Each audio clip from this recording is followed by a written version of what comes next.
Slowly, ever so slowly, she slips away into a netherworld free of pain.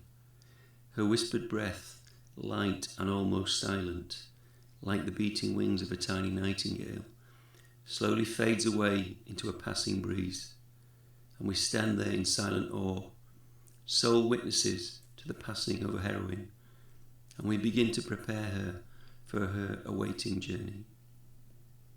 We clean her soft white hands, gently wiping away the evidence of her bitter engagement, covering her wounds with shining, clean brocade, and straightening her languid limbs, brushing her long chestnut hair and wiping away her salty tears as we renew her crisp white sheets and wrap her in her final pale cocoon.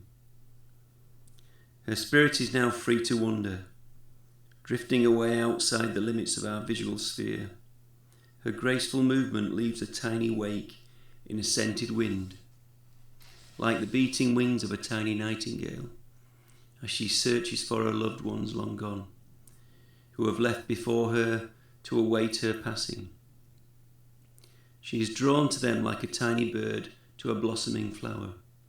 She passes through our living boundary to their veiled domain.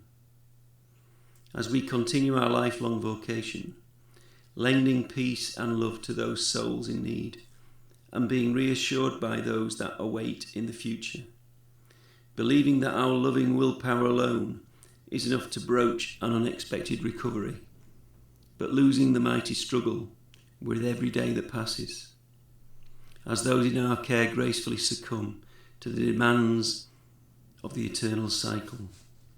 We are nurses of both skill and belief. It is in our blood, our very DNA. We cannot resist the desire to alleviate suffering, dreaming of the giving of a last comforting embrace, but knowing that our struggle will be never ending.